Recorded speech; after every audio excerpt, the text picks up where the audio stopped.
भारत का हर क्षेत्र, हर हिस्सा, हर नुक्कड़ ज्यादा आबादी की भयानक तस्वीरें पेश करता है। चाहे आप मेट्रो ट्रेन में सफर करने जाएं, रेलवे स्टेशन पर चले जाएं, या हवाई अड्डा, सड़क हो, बस स्टॉप, हॉस्पिटल हो, हाईवे हो, या कोई भी शॉपिंग मॉल जहां आप चले जाएं, छोटे बड़े बाजार हो, इन सभी जगहों को कभी भी देखिए, ये भीड़ से खचाखच भरे हुए नजर आएंगे।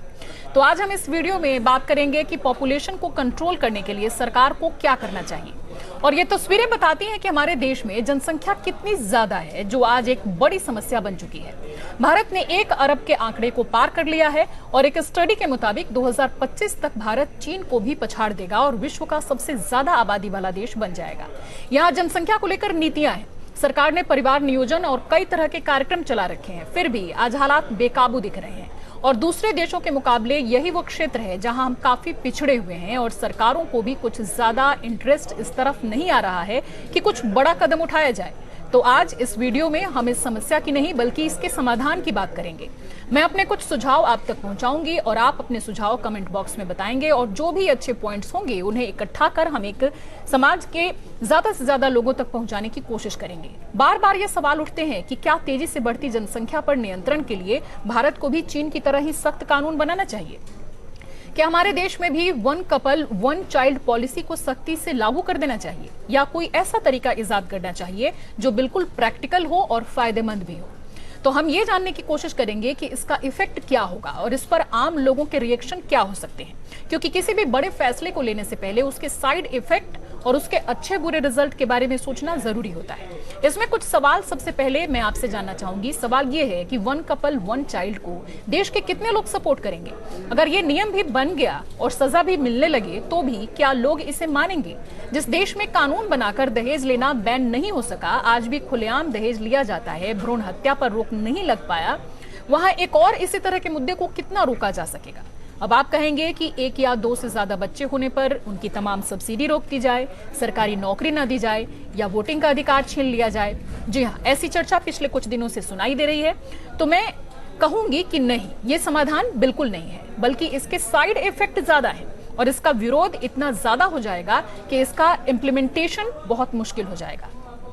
तो अगर सरकार 2 बच्चे से ज्यादा होने पर सभी तरह की सब्सिडी बंद कर देगी तो लोग 2 बच्चे तो पैदा करेंगे, लेकिन वो बच्चे सिर्फ बेटे हों इसकी पूरी कोशिश की जाएगी और इसके लिए होगी बेटियों की भ्रूण हत्या। ठीक वैसे ही जैसे चीन में 1 कपल 1 चाइल्ड पॉलिसी लागू होने के बाद बेटियों को पेट में ही मारा जाने लगा और आखिरकार जब सेक्स रेशियो में जबरदस्त गिराव आने लगा तो चीन को भी इस नियम को बंद करना पड़ा। सोचिए, चीन जैसे देश में जब ऐसा हुआ तो हमारा देश तो माशाअल्लाह इस मामले में अव्वल है। अंधविश्वास, संकुचित सोच, पोंगापंथी, बेटे की चाहत में 5-5, 6-6 लड़कियों का पैदा होना, बेटे के तर्पण देने से मोक्ष की प्राप्ति की मानसिकता, खानदान का वारिस वगैरह वगैरह, यही सब वजह है कि बिना नियम बने ही यहाँ पिछले कुछ सालों में इस कदर लड़कियों को मारा जाने लगा है कि सरकार के होश उड़ गए और आनन फानन में इस पर कानून बनाए गए। जन्म से पहले होने वाले बच्चे के लिंग जांच को इलीगल घोषित किया गया, लेकिन फिर भी चोरी छिपे ये आज भी हमारे समाज में है।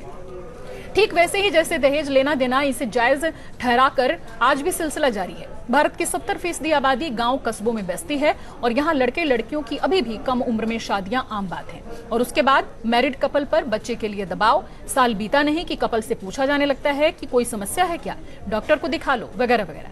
फिर बच्चा हो गया और बेटा नहीं हुआ तो उसके लिए दबाव, पूजा पाठ और डॉक्टर वैद्य चालू हो जाता है। इसके पीछे एक बड़ी वजह है गरीबी और निरक्षरता, जो इंसान को कुंठित कर देता है, सोचने समझने की क्षमता छीन लेता है, जागरूकता का अभाव रहता है। वहीं हमारा देश अब भी गर्भ निरोधकों और जन्म नियंत्रण के तरीकों के इस्तेमाल में काफी पीछे है। लोग इस बारे में बात करने के लिए भी तैयार नहीं होते या फिर इससे पूरी तरह से अनजान है, खासकर महिलाएं। वहीं हमारे पुराने सांस्कृतिक आदर्श की बेटा ही परिवार में पैसा कमा के देगा, बेटी के पैसे को नहीं खा सकते, यानी दकियानुसी सोच, जिस वजह से बेटे को ज्यादा महत्व दिया जाता है। यानी समस्या की जड़ में जाना होगा, ना कि कोई कठोर कानून बना के इस समस्या को दूर किया जा सकता है। ये आज हमारे देश के लिए एक बीमारी है और बीमारी का नाश जड़ से किया जाए तभी वापसी नहीं करती, कानून बना के डर से नहीं, क्योंकि हमारे देश में कानून की धज्जियां उड़ाना या कानून के तोड़ निकालना आम बात है। तो चलिए हम बात करते हैं कि हमें क्या करना होगा। पहला पॉइंट, महिलाओं और बच्चियों के कल्याण और उनकी स्थिति को बेहतर करना होगा। इसके लिए खूब सारे कार्यक्रम चलाने होंगे। दूसरा, शिक्षा के प्रचार को इतना ज्यादा जोर देना होगा कि कम से कम समय में भारत को सिर्फ साक्षर ही नहीं शिक्षित देश बनाने पर काम करना होगा। तीसरा, गर्भ निरोधक और परिवार नियोजन के तरीके, सेक्स शिक्षा, पुरुष नसबंदी, इन सबको खूब बढ़ावा देना होगा क्योंकि इनके फायदे लॉन्ग टर्म में होंगे। चौथी चीज, गरीबों के बीच, गांव के लोगों के बीच गर्भ निरोधकों और कंडोम का मुफ्त वितरण करना होगा और वो भी पूरी तरह से जागरूकता के साथ, जिससे इस मुद्दे पर वो खुलकर बात कर सकें और इसका सही तरीके से इस्तेमाल कर सकें। पांचवी चीज, महिला सशक्तिकरण को बढ़ावा देना होगा ताकि एक बहू, एक पत्नी खुद ये फैसला ले सके कि उसे कब और कितने बच्चे पैदा करने हैं, ना कि उसका पति या ससुराल इस बारे में फैसला ले। छठी चीज, सरकार कुछ इस तरह के जागरूकता अभियान चलाए जिनमें धर्मगुरुओं, मंदिरों, मस्जिदों सबको शामिल किया जाए, यानी कि पुजारी और धर्मगुरु जैसे लोग पूजा पाठ या धार्मिक आयोजनों पर लोगों को यह समझाने की कोशिश करें कि सभी को एक बच्चा गोद लेना चाहिए क्योंकि इससे पुण्य की प्राप्ति होगी और लोग इस तरीके से ज्यादा आसानी से चीजों को मानते हैं। सातवीं चीज, किसी को 2 लड़कियां हैं तो उन्हें लड़के की इच्छा के लिए किसी अनाथ लड़के को गोद लेने का भी कानून पास किया जा सकता है और समाज के धार्मिक संगठनों और धर्मगुरुओं द्वारा इसके लिए लोगों को प्रेरित किया जा सकता है। आठवीं चीज, इसके अलावा सरकार देश के ग्रामीण और पिछड़े इलाकों में गांवों की अनपढ़ जनता को यह बताए कि कम बच्चों का लाभ कितना ज्यादा है और किस तरह से वो कम बच्चे होने पर अपना जीवन बेहतर तरीके से जी सकते हैं। लेकिन इन जागरूकता अभियानों को युद्ध स्तर पर चलाना होगा और जिन अधिकारियों को इसकी जिम्मेदारी दी जाए उससे ये भी सुनिश्चित किया जाए कि इसका कितने वक्त में क्या प्रभाव हुआ है। 9वीं चीज, कुछ ऐसे कार्यक्रम चलाए सरकार जिनमें बच्चों के साथ माता पिता को भी भागीदार बनाया जाए और दोनों शामिल हों, तब माता पिता और बच्चों को इस बारे में सलाह और सही तरीके से इनको बताया जाए, टीवी विज्ञापन चलाए जाए और जानकारी दी जाए। 10वीं चीज, दूसरा बच्चा पैदा होते ही महिला के लिए कॉपर्टी या दूसरे वैकल्पिक व्यवस्था का उपयोग किया जाए जिससे कि किसी बच्चे की मृत्यु पर वो दोबारा अपने बच्चे को पैदा कर पाए। भारत में एक बात बहुत ही अलग है कि यहाँ जब तक किसी कानून को जबरदस्ती लागू नहीं किया जाता तब तक हम भारतीय उसका पालन नहीं करते, भले ही वो हमारे फायदे के लिए ही क्यों ना हो। जैसे बाइक चलाते समय हेलमेट लगाना और किसी के साथ जबरदस्ती किया जाए तो इसमें इमरजेंसी का दौर आपको याद ही होगा कि संजय गांधी एंड टीम ने जो किया उसके नतीजे क्या हुए।